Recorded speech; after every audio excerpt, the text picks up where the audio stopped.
भइल बड़ी खारा, भैया के वोट दे के बदली नजारा।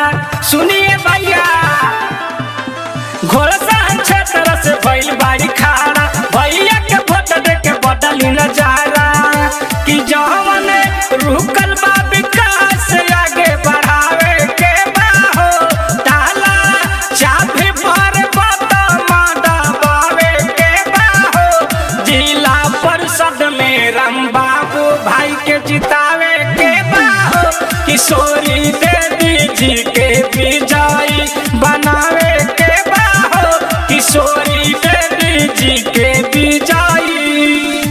डाला चाबी छाप जिंदाबाद जिंदाबाद जिंदाबाद, डाला चाबी छाप जिंदाबाद जिंदाबाद जिंदाबाद, राम बाबू भैया जिंदाबाद जिंदाबाद जिंदाबाद। भेदभाव करस नाही रहस सबके साथ हो, गरीब के मसीहा बाणे दिल के बारे साच हो। ए भैया बहुत सच बड़न।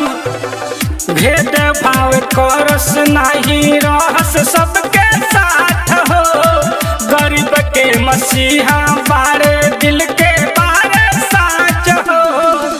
तब भैया के मिल जुली आगे सब बढ़ावे के बा हो, तब भैया के मिल जुली आगे सब बढ़ावे के बा हो। जिला परिषद में राम बाबू भाई के जितावे के बा हो, किशोरी देवी जी के विजयी बनावे के बा हो, किशोरी देवी जी के विजयी।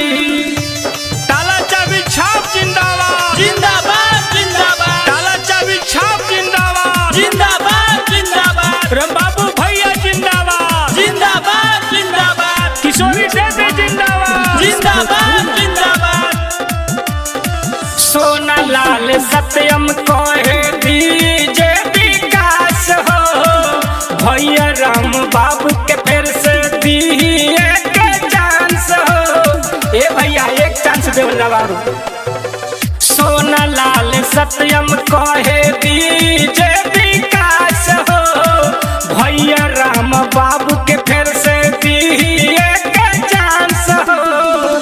तो अपना मन के आवाज न दबावे के बा हो, तो अपना मन के आवाज न दबावे के बा हो। जिला परिषद में राम बाबू भाई के जितावे के बा हो, किशोरी देवी जी के विजयी बनावे के बा हो, किशोरी देवी जी के विजयी।